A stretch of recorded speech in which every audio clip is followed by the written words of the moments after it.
Hello, BJ. We're going to go look at some basic Bible stuff. I'm going to look at more Bible visions and dreams. Some things I noticed yesterday or 2 days ago, whatever day it was, that I was going through some dreams or visions in the Bible in the book of Genesis. Let's hit share screen. The book of Genesis, of course, for people that don't know, since this is supposed to be very basic, the very beginning of the Bible.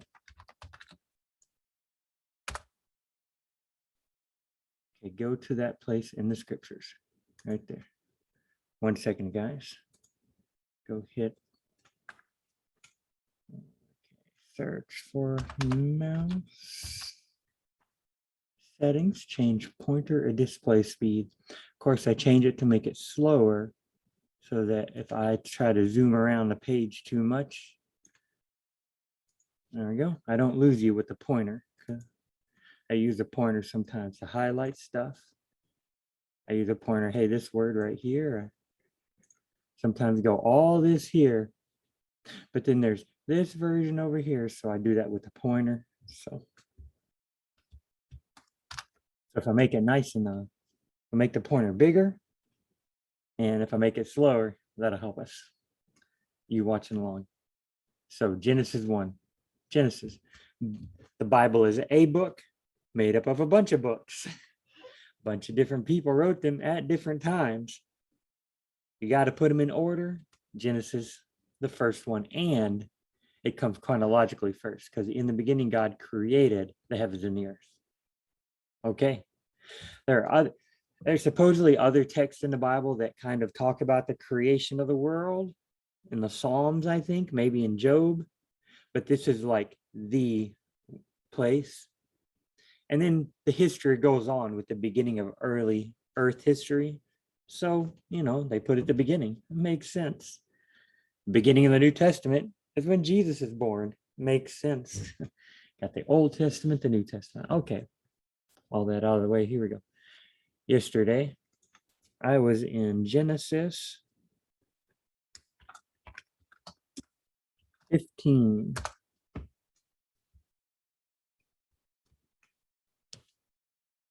Got all 7 parallel versions. Let's look at the NASB.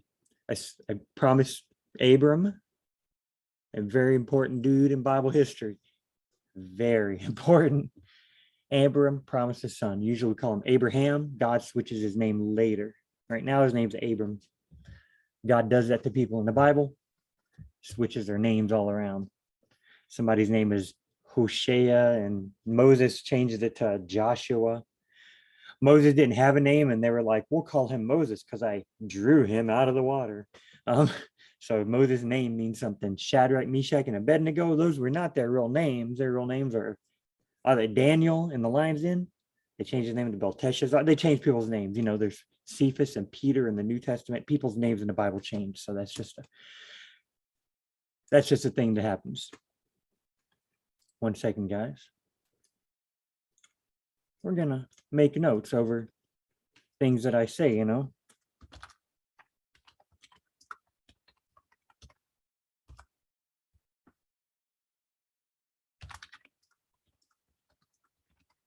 we go. I hope that's not too loud, the clickety-clackety. You're like, if you're wearing headphones. All right, here we go. Very dark today.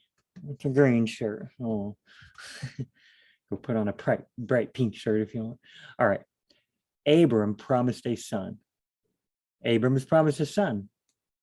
Who could promise him a son? The doctor? The doctor say, I promise you'll have a son because your wife is fertile. What the heck? Well, we're talking about God, of course.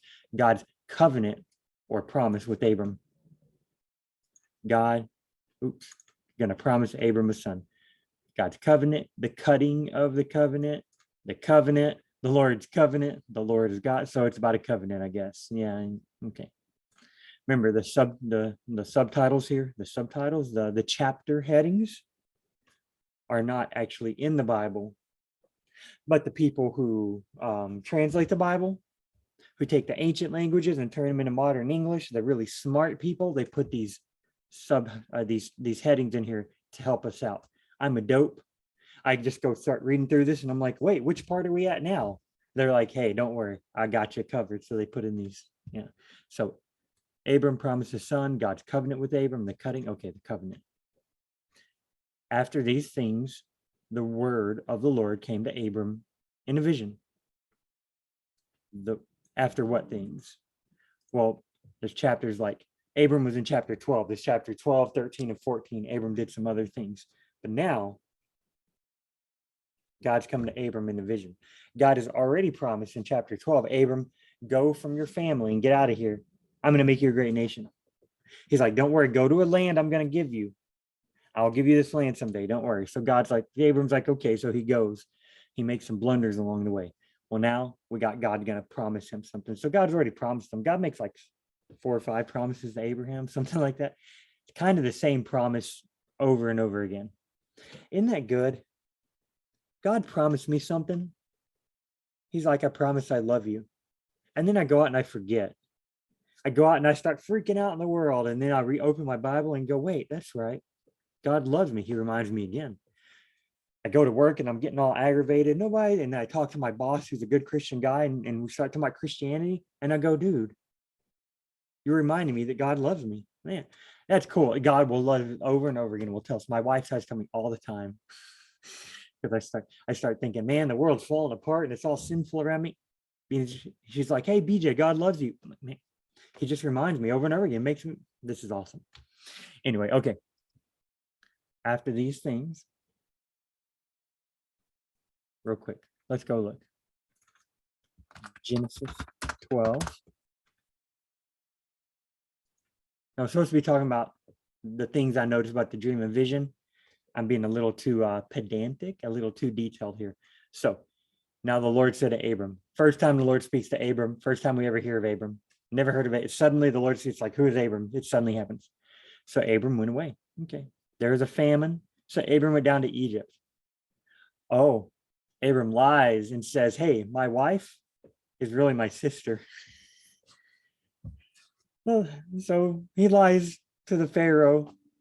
God messes him up and stuff. So that's one of these things that Abram's like, he leaves, then he leaves to go down to Egypt for a famine, and he lies about his wife. So that's one thing. That's a few things. Okay, so Abram went up to Egypt, to the Negev. Okay, good. So he was down in Egypt, which is to the south. He goes north, yeah, to the Negev. I could pull up a map, but you got maps in most paper Bibles, I guess. Abram said to Lot, let there be no strife among us. Okay, Lot is Abram's nephew. So, hey, there's another one of these things. So after these things, so the Lord said to Abram, after Lot separated, raise your eyes and look from the place where you are, for all the land which you see, I will give to you and your descendants forever. So look at that. God's just talking to him. Doesn't say there's a dream or a vision. It just says, hey, God talks to him. I'm not saying that right here. After Lot had separated, Lot started walking away, and then suddenly God talked to him. I mean, they got tons of cattle and flocks, herds, lots of tents. The land could not support both Lot and Abraham. So it takes a while. So Abram's like, let there be no strife between us. They separate. Lot takes some of the land. Abram takes some of it, and then God's like, hey, Abram, like, was it then? Was it hours later? Was it the next day? Maybe Abram was thinking, I just gave Lot a bunch of land. And then God's like, hey, Abram, maybe Abram's having a dream or a vision. Maybe he's asleep. I don't know. It doesn't tell us really. It just says the Lord said to Abram, raise your eyes and look. Yeah, what is it down here? I will make, verse 16, I will make your descendants as plentiful as the dust of the earth, so that if anyone can count the dust of the earth, then your descendants can also be counted. Wow. God's like, I'm going to do this, Abram. He told him in chapter 12, go from your country and from your relatives. I will make you into a great nation. So Abram left. So he had faith. Well, now it seems he maybe, I don't know if he's worrying or not, but now God's telling him again, hey, don't worry. Your descendants will be as plentiful as the dust. I know you just gave Lot some of the land, but don't worry, you'll have this land. It's okay. War of the Kings. Oh yeah, there's this crazy war. kings falling into tar pits. Where is it at? Where's it at? Oh, there it is. Now, look at 4 kings against 5. Now, this hadn't have anything to do with Abram. Now, the valley of Sidon was full of tar pits, and the kings of Sodom and Gomorrah fled, and they fell into the tar pits. Oh, yeah, a tar pit? What does that mean? Like a pit full of tar? Like an open thing in the ground? I don't know where tar comes from. I thought construction companies made it. I don't know. Maybe the Bible call. Okay, this is just a guess. The Bible says don't eat these birds. Hawks, owls, hoopoes, a bat. Bats aren't birds. Bats aren't birds. The Bible's wrong. The Bible's wrong. You know, they're ancient people. They look at a thing flying in the air, so they call it a bird. They're ancient. Like, if you want them to use modern biological stuff that were invented by men, God did not invent the animal naming system. God did not say, okay, if a thing is warm-blooded and has fur and has a backbone, it's a mammal. Is that what a mammal is? Anybody from high school science class remember? You know, God didn't do that. We humans came up with that. God was like, hey, Adam, name everything after its own kind. Adam named them. How did that look? Well, how did Adam do it? I'm not sure. It just said Adam named them. Well, they call the bat a bird. Okay, bat's flying through the air. It's a bird. Okay, you know. There's other stuff in the Bible like that. I don't know if there are tar pits in the Middle East. Maybe not. Maybe they called it tar pit. Maybe that's just what they called it, tar. You know, maybe it's probably different from the, if you know what tar is, you know, and the stuff you put, road construction crews make it somewhere, I think, and they put it on the road, you know, and you don't want to fall in one of those. I think it's very hot. So that's just an example. Hey, real quick.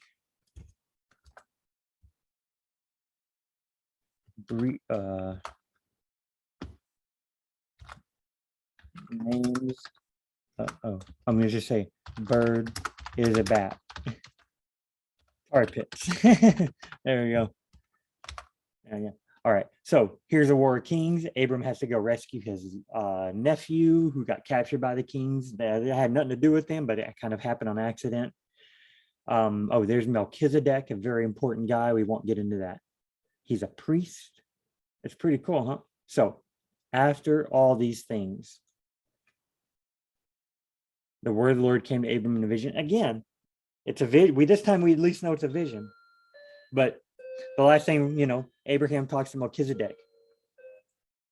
After these things, it doesn't say the next day. It doesn't say directly after. After these things, when? I don't know. I mean, it could be, you know, after doesn't always mean the next moment. The next day could be years later. I'm not sure. Some people go through the Bible for years, like people who God speaks to. There's a few people. There's Moses. There's Abram. He speaks to I think he speaks to Jacob. Yeah, Jacob / Israel. Jacob's name is changed to Israel. Speaks to Paul a lot. He speaks to David. The people he speaks to, it seems, there are long periods of time where they don't get spoken to by God. We see people today like, hey, God talks to me all the time. God is talking to me. It's like they talk to God on a daily basis, like they hear his voice. It's like, to my knowledge, there's no one like that in the Bible. If God speaks it, I mean, just from what we're reading, you know, here after these things, I mean, there was a whole war Abraham had to fight with those 5 kings falling in the tar pit. And then we went and saw Melchizedek, this priest guy, and they had a feast with bread and wine. And he gave him a tenth of all the stuff, a tenth of all the battle spoils. That takes a little while. Battle spoils, you got weapons and armor, and you got, you know, I don't know, clothing. You got clothing they took from clothing. Clothing was a hot commodity back then. It's not like today you can just go to Walmart, buy all your any clothes you want. No, $100 Gucci, whatever, you know, that's, you know, no. They needed just plain clothes, and they needed the bad. So clothing, I mean, all the spoils from a battle, you know, they could have found horses if they were riding on them that didn't die when they went to tar pits. Horses, did they have horses? I'm not sure. Donkeys that they would have carried stuff on. Abram has to give all that to Melchizedek. So you got a war and a battle, you got to feast him Melchizedek. He gives all that stuff to him. Then God talk. I mean, it takes a while. You know, does God talk to Abram every night? It doesn't tell us. Here we go.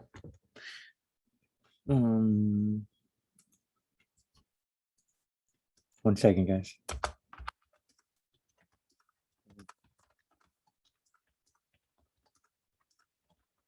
Paul, I think God talks to him 4 or 5 times. One of those times is an angel. But it's like God, one time it says, God appeared to Paul in a dream. Hey, don't worry about this. I've got many people in this place. 3 years, Paul ministries. It doesn't say God talked to him. It doesn't say God talked to him. I mean, it's once. What?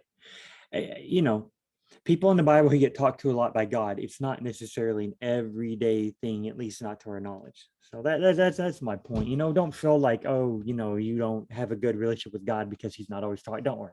He wasn't always talking to Abram either, it seems.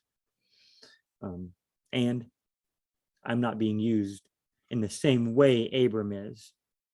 So I'm not expecting God to talk to me. If he does, okay. After these things, the word of the Lord came to Abram in a vision. All right, finally, down to business. How many minutes has it been? I can't even see. I don't know, 10, 15, 22 minutes, I think it says, maybe. If that's whenever. No, I don't know. So after God talks to Abram, after these things, the Lord were in a vision saying, now I'm going to go a lot quicker now. Good. Big introduction, a lot of stuff. I'm going to go quicker because it's supposed to be, I'm trying to study the dreams and visions in a vision.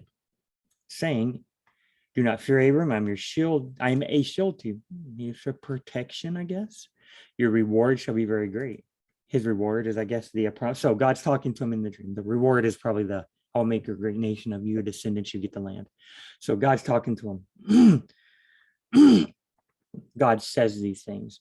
How does Abram hear him? Does he see like visions of a shield? He didn't say that, he probably hears them. But Abram said to the Lord, Lord God, what will you give me since I am childless? Oh, hey, let's go back to parallel Bible. But Abram said, what will you give me since I'm childless? How are you going to have a great nation if you got no children to carry on the nation after you? The Bible, firstborn son gets everything. Abram doesn't have a firstborn son. He don't get everything. He's going to have to give it to the heir of my house is Eliezer of Damascus. I think that's Abram's servant.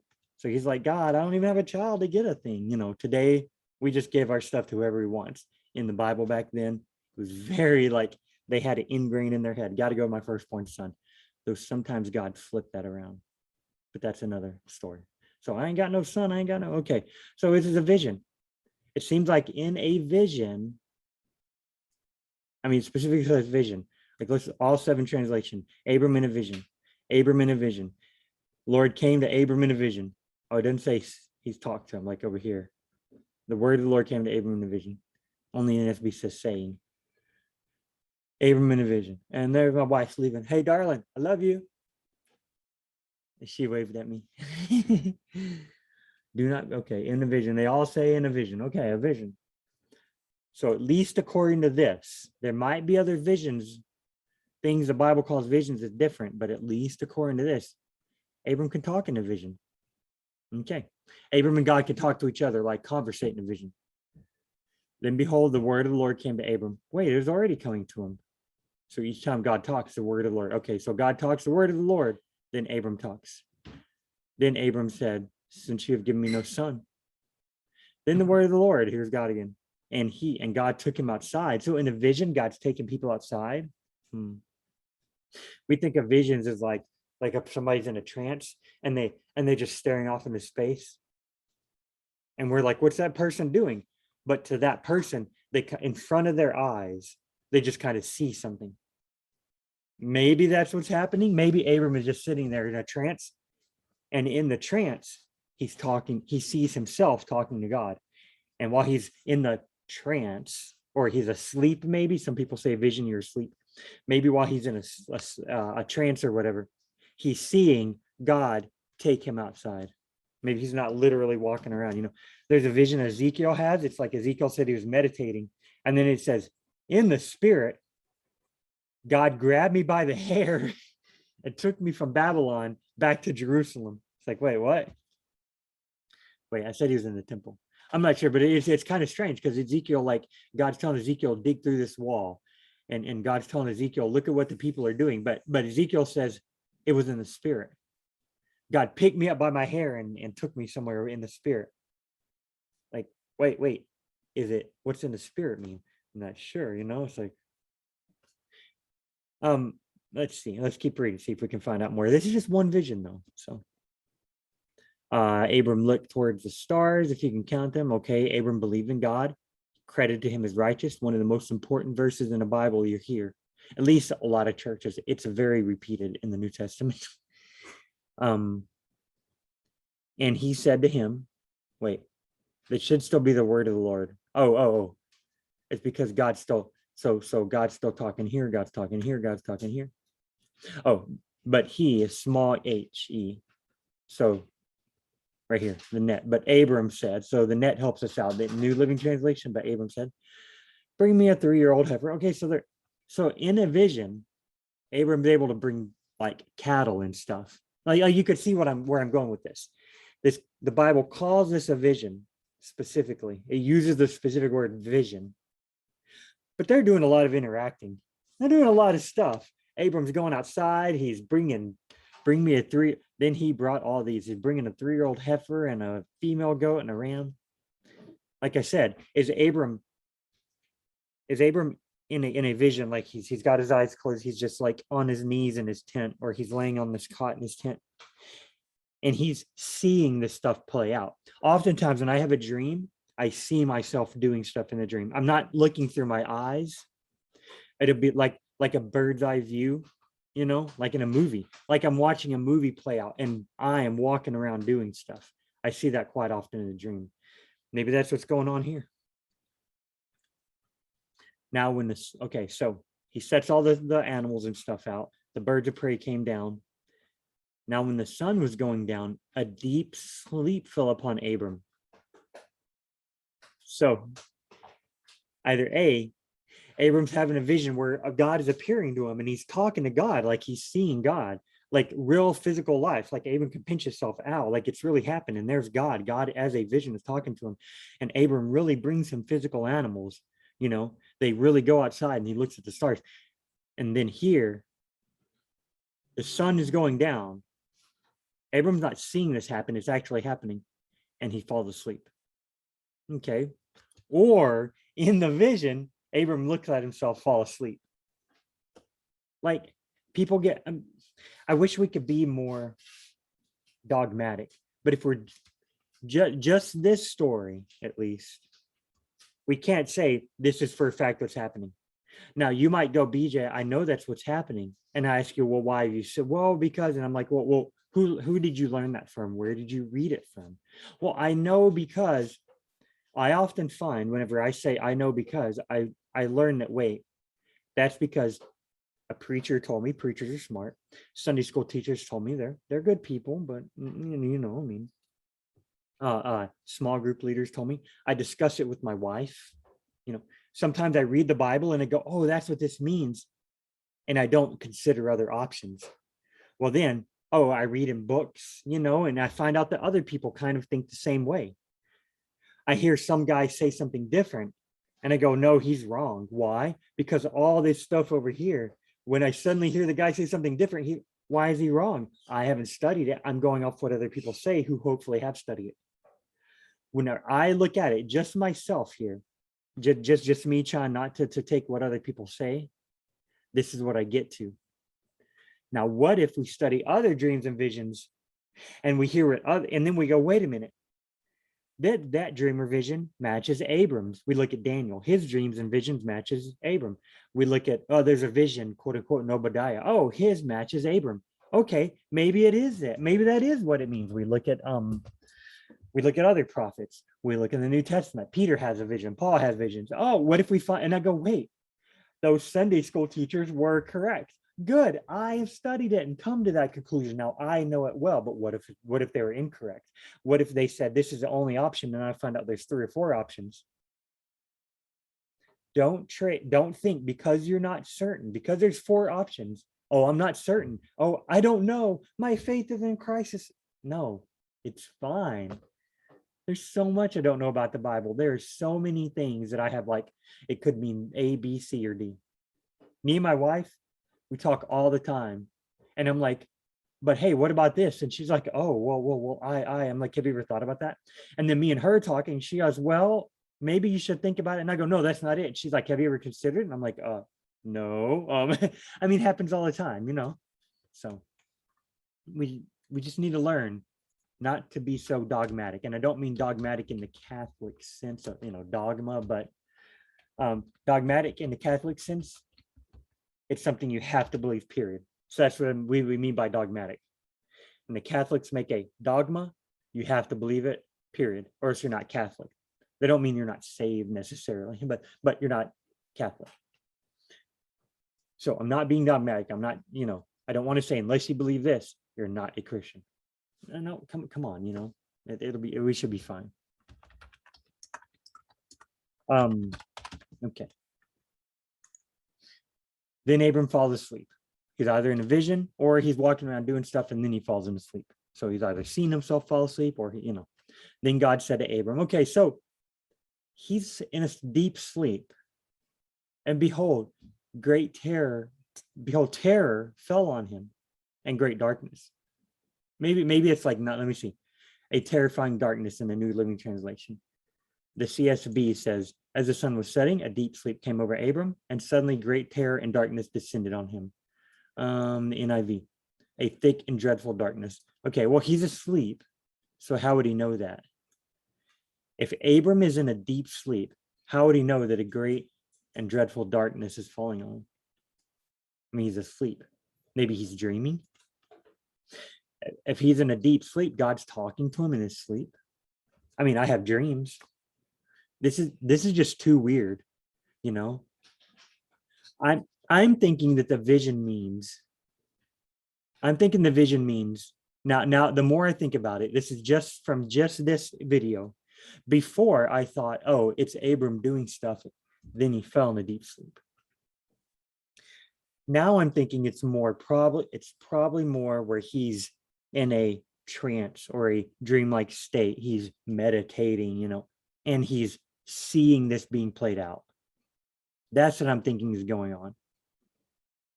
I've had dreams where I'm seeing it played out and I see myself walking around and doing stuff. Okay, I might even watch myself fall in a deep sleep in the dream. I'm thinking that's what's happening here, because how would Abram, I mean, I guess later God could tell Abram, hey, write this down, or Moses, whoever wrote down Genesis, God tells them, hey, here's what happened. Abram had a vision. He was walking around doing stuff. Then I put him he had a vision of me. He saw me. Then I put him asleep. Then deep darkness descended on him. Then I talked to him, and somehow he still heard what I said. I mean, that could have happened in the future, I guess. The Bible doesn't tell us that, All right, here. So you hear random noises. My beautiful wife, she's making some breakfast over there. She lit a candle. Oh, she's making her some coffee, dude. Yes. And she just gave me the stink eye. She wants me to quit saying my wife. Because she don't want to be on YouTube. I don't know. Okay. So let's see what God says to Abram. He's going to give us, know that you're we're talking about the vision. We're discussing vision. We're discussing visions and dreams. We're not going to talk about the promise necessarily. I already talked about that. But your descendants will be strangers in a land that is not theirs. Okay. Your descendants, who's going to be your great nation, they're going to be strangers in a land. They'll be enslaved in that land 400 years. But I will judge the nation whom they serve. So his descendants, who are supposedly going to be a great nation, going to be in a land. They're going to be enslaved, but then God's going to judge them, and they will come out with many possessions. Okay. As for you, you shall go to your fathers in peace. Go to your fathers in peace means you'll die at a peaceful old age. That's what that means. So, we could try and look the idiom up, but it's an idiom that they used back then. It's a figure of speech, It's raining cats and dogs means it's raining really hard. You'll go to your fathers in peace means you'll die peacefully. That's just okay. You will go to your father in peace. You will be buried at a good old age. There we go. See? All right. Then in future generations, your descendants will return here. So the wrongdoing of the Amorite is not yet complete. Okay, I guess we got to wait for whatever wrongdoing the Amorite in the fourth generation, then they'll return. Because then the wrongdoing of the Amorite will be complete. I don't know. That's kind of strange, but we could talk about that. We could describe it. I did in my past video, but right now we're trying to talk about the vision. So Abram's having a vision. He's talking to God. He's doing stuff with God. He goes outside. He makes he has to take time to cut these animals out. That takes a while. He's got to shoo away birds. It seems like, is God still there at that moment? And is he there in front of him? Can he see him, or can he just hear him? Or is it just like in your mind, how you just think of stuff in your mind? And I'm not sure. Let's go. So then he falls asleep. God just told him this important stuff. He's in a deep sleep. In the vision, out of the vision, now it came about when the sun had set that it was very dark, and behold, when the sun had set, that it was very dark. So it's already told us that. It already said when the sun was setting. Oh, now the sun has set, it was very dark. Okay. So it's taken a while. The sun takes a while to set. A smoking oven and a flaming torch appeared, which passed between the pieces. Remember up here, just so we're not confused what's going on. He brought God says, bring me a 3-year-old heifer, a 3-year-old female goat, a 3-year-old ram. Okay. He brought all these and cut them in two over here at the New Living Translation. So Abram presented all these. He presented all the animals, and killed them. Then he cut each animal down the middle, and laid the halves side by side. So you got a ram, you cut it, and you put the two pieces on the ground next to each other. You got a baby goat, you split it in half, you split the piece next to each other. So you got a bunch of animal halves. You got like they got a bunch of animal halves, just kind of laid by each other. You look at a barbecue pit. Whenever I see people, they take chicken legs, they take them off and they set them next to each other. Sometimes yeah, barbecue pit. Imagine that. I guess imagine old McDonald had a farm. He's like, hey Bessie, or hey darling, we're gonna eat some pig tonight. He cuts it in half. He takes the two halves. He puts it on the fire. Yeah, you got two halves of pig. Okay, that's kind of a weird example, I guess. Now it came about, as the sun says, very dark. Behold, a smoking oven and a flaming torch appeared over here at the NLV, the NLT. A smoking fire pot and a flaming torch passed between the halves of the carcasses. Right here, the CSB. A smoking fire pot and a flaming torch appeared and passed between the divided animals. So he laid the animals half each other. Now it says God passed between the divided animals. That between the divided animals makes it sound like you got a divided animal here, you got a divided animal there, he walks between them. The NLT makes it sound like you got the two halves of the animal, he walks between the middle of them. Okay. Now let's see. Smoking fire pot, blazing torch appeared and passed between the pieces. What is a smoking fire pot and a blazing torch? I don't know. What's that supposed to mean? Is that some kind of like, is it walking on legs? Is it like floating through the air? I've always pictured like there's these animal pieces on the ground. Just kind of pictures in my head. There's these animal pieces on the ground, and then like the outline, like in like kind of neon lights, but they're kind of on fire, something of a smoking torch kind of floating along, and there's animal pieces on the ground, and it's just floating, kind of like what, like how does this look? This is kind of zany to us. I mean, you might be going, oh, I can picture exactly how it looks. My wife's over there listening. She's probably like, BJ, we know exactly what it looks like. But maybe she isn't. Maybe she's going, this has always been weird to me too. Now, on that day, the Lord made a covenant with Abram and said, to your descendants, I will give. Okay, we know he made a covenant, right? We know he made a covenant. Okay.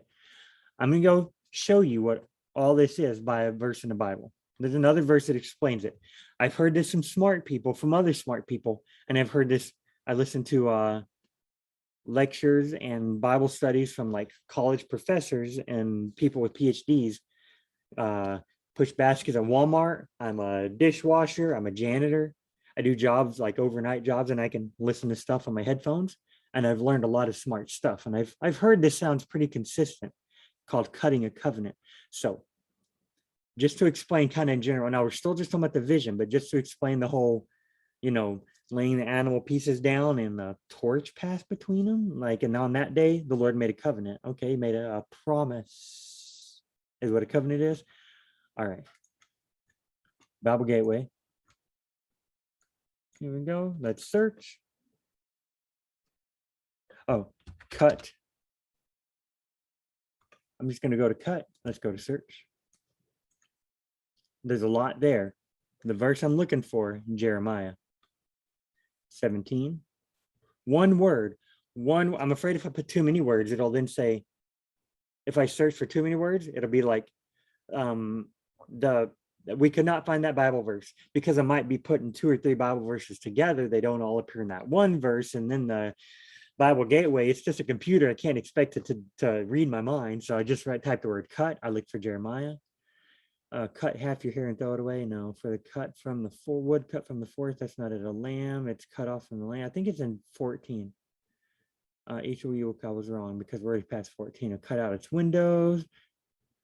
The king cut it with a scribe's knife. That wasn't good. That story. Cut down. They have cut her forest. Wait, I'm getting near the end of Jeremiah. Uh-oh. I'm in the NASB, right? Okay, cut a covenant. Okay, let's look for covenant. All right, now we'll go back to Jeremiah. Only 5 this time. No, 23. That was Nehemiah. Jeremiah, man. Declares the Lord, the ark of the covenant of the Lord. Okay, the broken covenant. Okay, hear the words of the covenant. The words of my covenant. Hear the words of the covenant. I need to but the walk evil heart, the words of the covenant. The house of Israel broken, which I made with their fathers. Okay, so we're talking about a covenant. We at least know that much. It's supposed to be talking about a vision. But hey, we have talked about a vision. Is a vision like, we're talking about how we can't be dogmatic about it, at least this one. Because they abandoned the covenant. A new covenant, that's good. They abandoned the covenant. A new covenant. Is that good? Hopefully God don't let me make sure I didn't miss it. The house, I refuse to follow other gods, my covenant. Okay. And the day they're coming. Make a covenant, not like the covenant which brought them out of Egypt, for now the covenant, make an everlasting covenant. My covenant for the night. Now look, I know that it's in Jeremiah because I recorded a video yesterday where I found it. And I went to Jeremiah and showed everybody in that video. I made a covenant, officials. I made a covenant with the people. You know what I'm going to do? Brought them out of Egypt. 34:18. Man, golly. Okay. 34:13. This is what the Lord God. I made a covenant with your forefathers in the day that brought them out of the land of Egypt from the house of bondage. Hey, remember? Let's go to the full chapter. Oh, why not? This was just called this rabbit trails of BJ or something. The word of the Lord came to Jeremiah when Nebuchadnezzar, king of army, and all the earth were under his control. Nebuchadnezzar's under control of all the kingdom of the earth, all the kingdoms in that area of the world, of course. When it says all the kingdom, it just means everything that they know about. They didn't know about Antarctica. There aren't even kingdoms there. They didn't know about South America or America. They know Russia existed. I don't know, maybe Africa, possibly, but all the kingdoms he knew about, Nebuchadnezzar is in charge of everything. This is what the Lord says. Go speak to Zedekiah. This is what the Lord said. Behold, he's going to come up to there. Where is it down here? This is what the word of the Lord came to Jeremiah from the word. Then the word of the Lord came to Jeremiah from the Lord saying, I'm a goofball. This is what the Lord, the God of Israel says. God repeats, or the Bible repeats itself a lot. Then the word of the Lord came from the Lord. Quote, this is what the Lord says. It's like the word of the Lord from the Lord, and this is what the Lord. The Bible does that a lot. You just got to get used to it.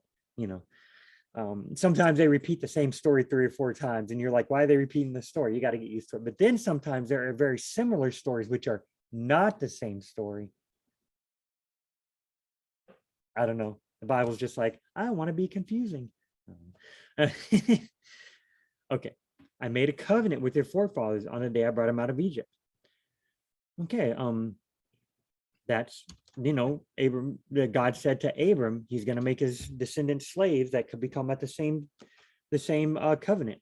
And it actually is. When he says you'll be in a nation, your descendants will be enslaved, it turns out they did go to Egypt and they were enslaved. So that's what it's talking about here. Your forefathers did not obey me, nor incline their ear to me. They didn't listen to me. In other words, hey, I'm all ears, so I'm listening. The Hebrews, they weren't all ears. Although recently you turned and was right at my sight. That's good. Yet you turned from my profane name. You have not obeyed me proclaiming. Okay, so we'll go back. So the officials in each entered into a covenant. Okay. Lord God said, I made a covenant with you. Although you recently had turned from what was done right in my sight, you had made a covenant before me. Right here, verse 18. I will give the people who have violated my covenant. What's he going to give them? I don't know. Who have not fulfilled the words of the covenant, which they made before me, when they cut the calf in two and passed between its parts. So look at the full chapter again. Let's see if it gives us more. Verse 18. I will give the people who have violated my covenant, who have not fulfilled the words of the covenant, which they made before me, when they cut the calf in two and passed between the parts, the officials of Judah and the city of Jerusalem and the high priests and the people of Israel and all the land who passed between the parts of the calf, I will hand them over to their enemies. Yikes. Because they violated my covenant. They have not fulfilled the words of my covenant that they made when they cut the calf in two and passed them between the parts. All the officials of Judah, all the high priests who passed between the parts of the calf, since they violated the covenant, I will make it. So here's what we learn from the Bible sources and from other sources, from ancient sources. I haven't read them. Like I said, smart people whom I trust, they confirm this. Like I said, stuff we learn might be confirmed by the preachers and teachers you grew up with, by the stuff you grew up knowing about. So some of my resources are smart people I listen to. There's weird ancient rituals. One of them was like, hey, promise. Okay, I promise. They have a piece of salt and they bite the salt. What in the world? I don't think that's one in the Bible, but I've heard that that's one of the ancient rituals they did. This guy was trying to explain, like, here's an ancient covenant is in the Bible. Guy bites the salt. Like, what? There's another one in the Bible. This is Isaac says, hey, my servant of mine, I want you to make me a promise. The servant says, okay. And Isaac says, okay, put your hand on my thigh. Now promise me this. Put your hand under my thigh. Jacob, whose name was changed to Israel, Jacob tells his son Joseph, hey, Joseph, come here. I want you to promise me some stuff. And Joseph says, okay, what's up, Dad? And Jacob says, okay, you promised me. Now put your hand under my thigh. Okay, now promise me. Like, what? So he's making a covenant, a promise by putting his hand under his thigh? I don't know. Today we just take a sheet of paper, we write it down. We sign on the dotted line. There, that settled it. You shake somebody's hand. You type your stuff in on a computer. You put in your credit card number. You hit the thing. Okay, click. You've entered a covenant to pay the money from your credit card. That's the way we do it nowadays. To them, if they were reading a description of us doing it today, wait, they wrote on a piece of paper? They'd be very confused. They'd be like, wait, where's the animals? Wait, did you put your hand under his thigh? I don't know. Oh, wait. The book of Ruth. They're like, hey, I'm going to redeem the land from you. This guy's like, I don't want the land. You take the land. He goes, okay, I'll redeem it. I'll buy it from you. And it says, in those former days, a man took off his sandal. That's how they did when they were trading land. So Boaz, the man, says, hey, I'm going to buy the land from you. And the sight of all the people, you got witnesses, I'm buying the land from you. Then Boaz took his sandal off and gave it to the man. I'm not giving anybody my shoes. Like, hey, I just bought this car from a used car salesman. Hey, here's one of my shoes. What? Like, why they do this? I don't know. They just do weird stuff in the Bible because it's ancient times that we're not used to. A lot of stuff in more ancient cultures, stuff is very visual. They do lots of skits. Prophets would do lots of acting out of prophecies. That's just the way they did it. Why do you think Jesus spoke in parables? Very visual. Very, very, very easy to understand. They acted out stuff. Apparently, you cut the animals in half, you put the two halves, then you walk between the animals. And then at the end of it, supposedly, or it's like, hey, if you don't fulfill your end of the covenant, You see these animals that are cut in half that you walk between? I'll cut you in half. It's like, whoa, like sounds like a mafia hitman. Like if the mafia hitman is like, hey, he takes his gun and he like shoots it through the wall and a bunch of the stuff explodes and he looks at the man, he says, if you don't do what my boss says, you're gonna explode like that wall. It's a very visual thing. you know. Trying to think of other examples off the top of my head. I mean, we do weird things like that today. This is how it was done back then. So now that I went way off the topic of visions and explain, I need to write this down.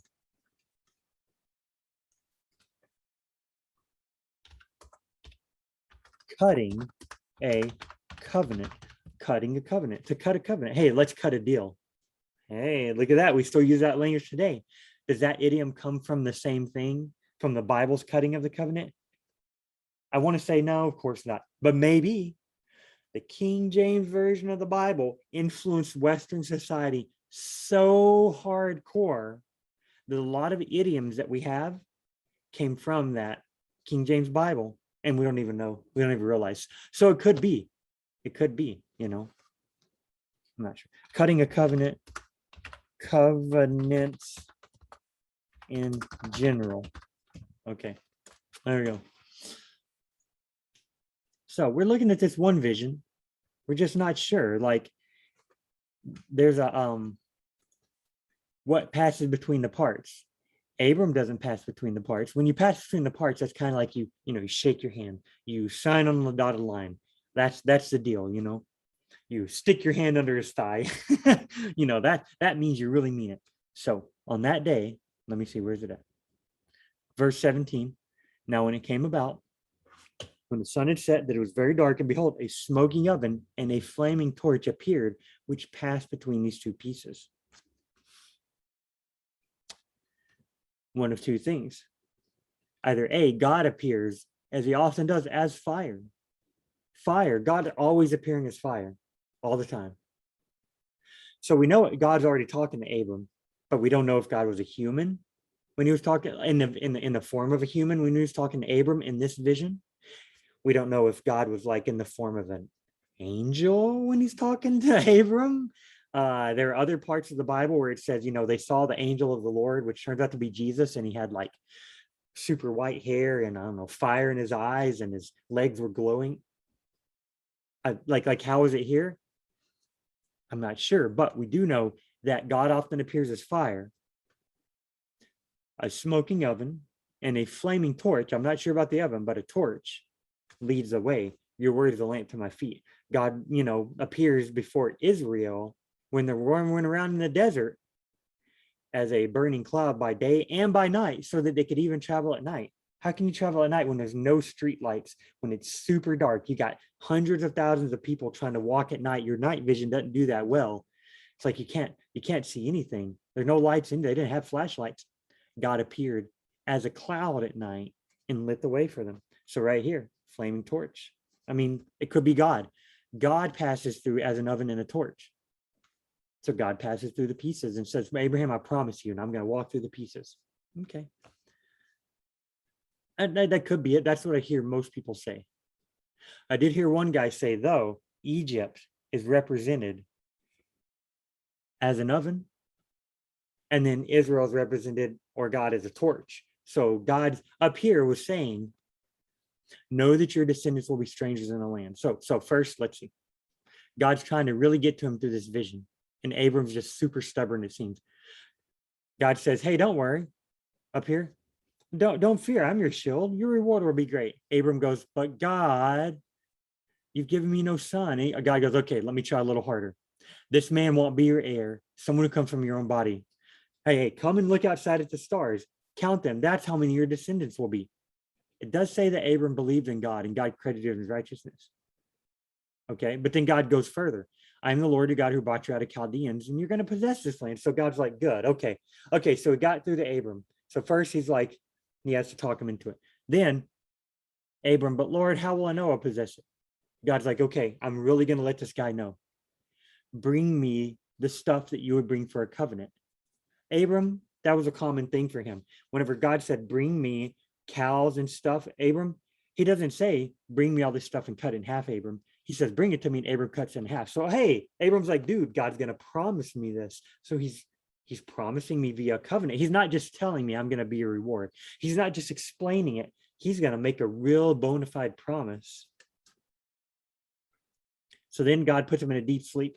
Now God explains in more detail. He's like, Abram, look, if you were worried, how's it going to happen, God? Don't worry, Abram. I promise it'll happen. No, but God, really show me. God's like, okay, I'll show you.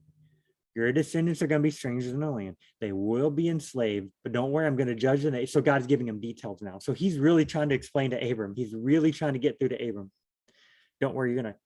So now when it's a very deep sleep, God's got to complete the covenant, I guess. He passes through the pieces, and either he's passing through or he's saying, look, Abram, Egypt, which is represented as a stove, is going through the pieces. I am represented as a torch. I'm going through the pieces. That could be it. I've heard one guy say that. One guy. The problem is he's my favorite Bible teacher. He gave references to it. My last video, I sent you to thenarrowpath.com. So I sent you to that. This is a much more extensive explanation of the whole cutting of the covenant thing. So you watch the last video, you watch this video, you should have it down pretty good. They do all, and then God says to you, descendants, I have given this land. So he's like, look, I have given it to them. The land of all these people, the Kenite, the Kezanite, the Cadmonite, the Hittite, the Perizzite, the Rephaim, the Amorite, the Canaanite, the Girgashite, the Jebusite. All those people live in that land, God's going to give it to Abraham. All this in a vision. In a vision, he's talking to God. He's walking around outside doing stuff. He falls asleep. Then he falls into a deep sleep. It's like all this, like as a vision. Is he actually walking around? Then he falls asleep, or does he just see it? Does he see God as a vision? I'm not sure. Maybe. What if we go to the next chapter? Which one's the next chapter? Next chapter. Okay. Now, Sarai, we know her as Sarah. They take the I off and they put an H. Some Bible versions have Sarai without the I. Okay, we call her Sarai just to make it, we call her Sarah and Sarah, but just to say that, like remember, Abram's name changed. When his name changes, God changes his wife's name to Sarah. So it's not talking about, it's not explaining, hey, Abram had a wife, not of a child, but she had an Egyptian slave. Okay, so now it's telling us more stuff. Okay, after Abram lived 10 years in the land, down here. See, the Lord has prevented me from bearing children. So it's Abram and Sarah talking. We won't get into all this. Hagar conceived. Hagar had a baby. Abram said, look, the slave woman is in your power. So Sarah treated her harshly and Hagar left. So it's not telling us what the vision means. Oh, there's an angel talking to Hagar. It's not telling us what the vision means. That's all I was getting at with this. I went really fast through that. You might be like, BJ, I missed a bunch of what you just said. But it's not telling us what the vision means. It doesn't tell us if that was a vision or a dream or a trance, or if Abram was actually walking around seeing God. We're just not sure. We just can't be very dogmatic. So now, someday, BJ might have video editing software. I want this to be super simple. I don't want this to be difficult. I mean, like I said, I've just bought this simple camera off eBay. I set it on a T10 on top of my computer. I stole my wife's microphone she bought because she records audiobooks. She wants to make them sound really nice for free at LibriVox.com. LibriVox.org. She just corrected me. Go to LibriVox, LibriVox. That's library and voice, or book and voice. She's kind of shaking her head, whatever. LibriVox.org. You can listen to tons of books for free. She wants them to sound nice. She bought her a nice mic. I stole her mic and I'm using it. She took it last night and I was like, wait, I was fixing to record. And she's like, and I was like, but no, it's your microphone. And I was fixing to record, and then I, quote unquote, And then I studied the Bible for like an hour and a half. So I didn't record. So I was like, take the mic, it's your mic. You can record, of course. I don't even, whatever. Okay, too much of my life. So trying to make this simple. So I don't want to buy a bunch of, or get a bunch of video editing software and go, hey, look what you can do if you can get any video editing software and you can do this, you could cut. But if I do, because I just want to be a normal person, I want to show you as a plain person, you can record this stuff, you can do this yourself. If I do get video editing software, I might take stuff like that whole explanation of cutting the covenant, cut that out, put it as its own video. Why not? I might take various of those things where I'm going, is it a vision or a dream? I'm not sure. I don't know. I might take them and I might cut them out, splice them together, and then record a little ending and say, you get the point? We're just not sure. I might do that someday, but for now, you got to suffer through this insufferable long video. I think it's been an hour. Has it been? I think I started recording at 15 minutes, which will mean it's only 45 minutes. So that being the case, share screen. Heck yeah. Let's go look at where another place where the Bible says a vision. Let's see if it says the same thing. Vision. Oh, wait. I don't want to search. No. It's a lot of stuff to search, Oh, hey, Genesis 46:2. Their God, right here, speaking to Israel, whose name used to be Jacob, in a vision, he called Jacob, Jacob. Oh, so God speaking to Israel, and then God says, "Hey, Jacob." It's like, why not keep the same name? Why does the Bible do that to us? I'm BJ and I'm Robert. I'm not ever gonna. My real name's Robert. Excuse me. I probably won't ever write a story about myself. Then BJ's wife spoke to BJ. Hey, Robert, come in here, Robert. What? She didn't call me Robert anyway. It'd be so confusing, But that's what the Bible does. Hey, let's go look at Genesis 46:2, where we have God spoke to him in a vision.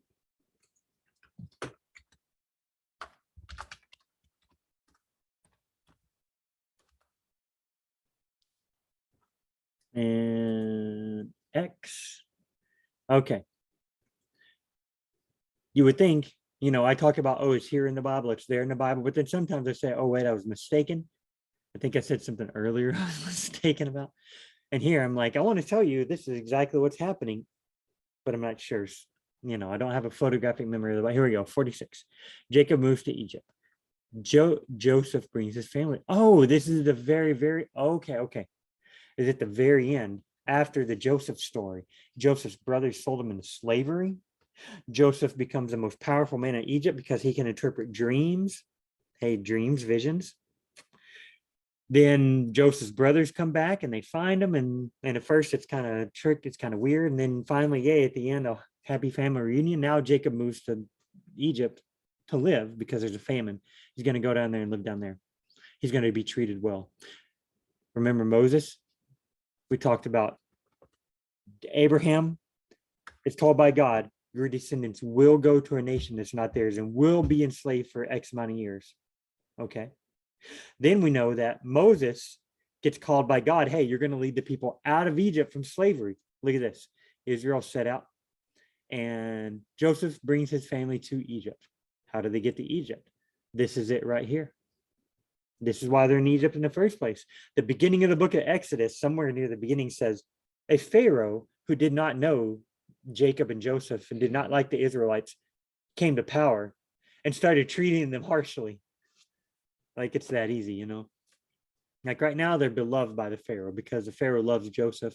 Joseph brings his family down, Jacob and all his brothers. Yay, the nation, quote unquote, of Israel, the family of Israel and Jacob, they're down there. Okay, so God spoke into Israel in visions of the night.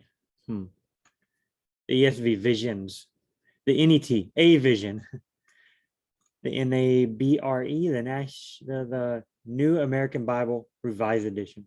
I think it's a Catholic Bible, but it's pretty, which is fine. Which I think it's one put out by the Catholic Church.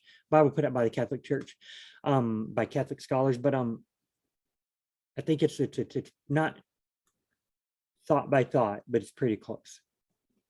A vision, the NIV, the CSB, the NLT says a vision. So I guess visions, I wonder why it's plural in the literal, like the literal Hebrew word visions might be plural, whatever the Hebrew word for visions is.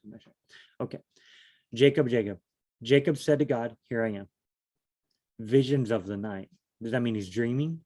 Maybe he's just laying in his bed. You know, sometimes you just lay in your bed and you're half awake, half asleep. Maybe it's just because it's night. Maybe he's awake. Maybe he's wide awake at night, sitting around the campfire. I don't know. Lots of strange and spooky things in the Bible often happen at night, it seems. I say that. I might be wrong. I'm not sure. I think Peter, he goes up midday when he's really hungry and he has a vision. You know, so it's midday. I don't know. That's in the New Testament. In the New Testament, people are in the light because of Jesus. So maybe it's symbolic. I don't know. No, okay, I'm getting way off topic. All right. Okay, here's the vision. Visions of the night. I am God, the God of your father, Isaac, or Abraham and Isaac. So do not be afraid to go down to Egypt, for I will make you a great nation there. Okay. So he's just like he told Abram in the vision. Hey, don't be scared. Don't be worried. He's telling Jacob, hey, don't be afraid. Don't be worried. I will go down with you to Egypt, and I'll surely bring you up again. And Joseph will close your eyes. In other words, Joseph will be with you when you die. That's what it means. Don't worry. Joseph is going to be with you when you pass away. Okay. So now we expect Joseph to be like, hey, God, start talking back to him. We expect Joseph to like get up and go out. God's like, hey, go outside. And he goes outside and hey, bring me a raise. We expect Joseph to start doing stuff. Maybe God's going to say, look down that well, as deep as a well is as deep as my love is for you, or something silly like that. Is that what happens here? Okay. Then Jacob left Beersheba, and the sons of Israel carried their father Jacob. They had to carry him because he was old, and their little ones and their wives and wagons. Is this in the vision? Wait. So in the vision, Jacob leaves Beersheba. They go down to Israel. They go to Pharaoh. To Egypt. They took their livestock and possessions. It doesn't say he's seeing this in the vision. His sons and his granddaughters. Okay. Those who came to Egypt. So now we have another subtitle. Oh, over here, Jacob's family. Subtitle, a chapter title to tell you what the next, a heading. A heading? Yeah. Now, these are the names of the sons of Israel who went to Egypt. Okay. I could be wrong, but I'm pretty certain the vision ended at verse 4. Verse 5 is literally saying, then, it not, he had a vision, and then right then, he went and got his family, was like, we have to leave now. I don't think it's like he had up here.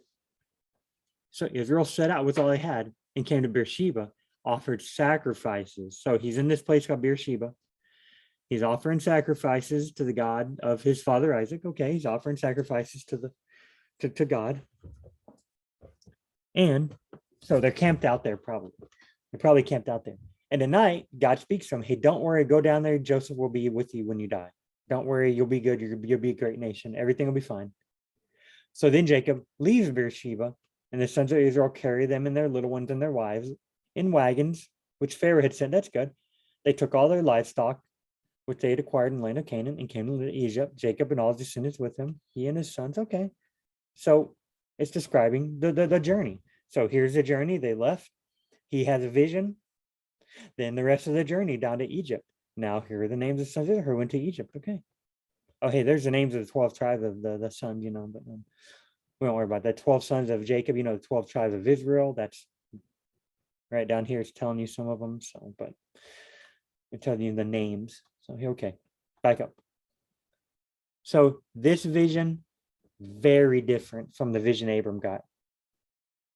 Very different. Abram's like walking, talking, doing stuff, falling asleep in a vision. But this one, God's just talking to him. Jacob here doesn't even converse with him. Jacob doesn't remember. God spoke to Israel. Israel is his name, his new name. Jacob is his old name. The Bible calls him by both. It's just the way it is. So I'm going to say Jacob. So God's just talking to Jacob. Like I said, what if Jacob's sitting around a campfire at night and then a man, quote unquote, walks up and Jacob's like, this is no ordinary man. And then this man's like, hey, I'm God, the God of your father.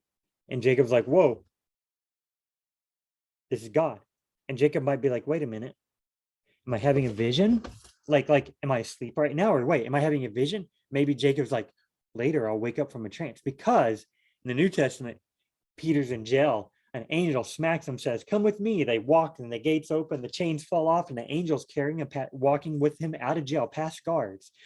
They go to the main gate. The gate opens. They leave the prison. And Peter's like walking through the city streets. The angel disappears. Then suddenly Peter goes, "Wait a minute. What the?" He realizes he's actually outside, and he says, Peter thought it was a vision, but now he realizes it wasn't. He thought it was a vision, but now he realizes it wasn't. So he thought he saw himself being taken somewhere. But now he sees, no, wait, this is real life. This is really happening. So it's not a vision. So wait, was it a vision? Was it not? It wasn't a vision. What if that's what's happening here? What if God's actually there and the angel of the Lord, quote unquote, the angel of the Lord, we'll talk about that someday. What if he's really talking to him? I'm not sure. So, hey, we can see now. Okay, stop share. Since this video, I'm sure is getting quite long. Okay, my last video, which we've done 2 on the same subject now. I'm going to do a short one eventually. It's going to be how does God speak to people in visions and dreams? But I knew this would be a difficult topic, so I was like, I better do some study alongs.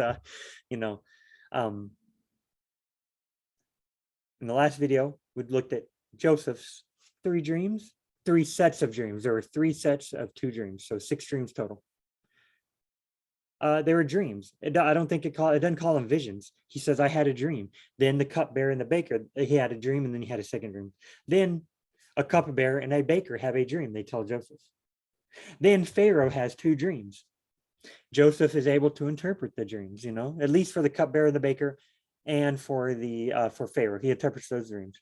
The other dreams, it doesn't say he interpreted them, but it seems like his brothers who he told them to, and his dad who told it to, they seem to understand what the dreams mean. Those are just dreams, though. What does it mean by dream? I'm not sure. It does say the baker and the cupbearer, we had a dream last night. Pharaoh says it was at night, and he had a dream and he woke up, but then he went back to sleep and he had another dream. So, the dream seems to be actually, at least in this case, you're actually sleeping. But visions seems a little different, I'm not sure. Okay, guys, I'm gonna go ahead and stop this one. And we'll go, maybe we'll have another 1 or 2 or 3 Bible study alongs before I make the short video to try and encapsulate all this, so that people who are like, I want to watch a long video, I try to ask them, I'm like, hey wife. Well, hey wife. I try to ask my wife, hey, will you watch? I don't call her wife, don't worry, unless I'm being silly. I'm like, hey, will you watch this video? She goes, it's too long. And I'm like, well, hey, I got some that are like 14, 15 minutes long. She goes, if it's a YouTube video and I'm just watching it, anything over 5 or 10 minutes is too long, unless it's like a movie or somebody being goofy. But I'm like, it's Bible study, come on. So I try to make shorter ones. Eventually we'll get down to 2 or 3 minute videos, possibly. It's just so hard because there's a lot of information. When you're trying to be very basic and you have to explain a lot of stuff, that's when it gets difficult. You have to take so much time to explain a lot of stuff. That's my phone text message going off from my boss. Excuse me. My boss texted me, my phone. So I'm going to go ahead and get off, and I'm going to answer his text message. Okay. We'll see y'all guys in the next video.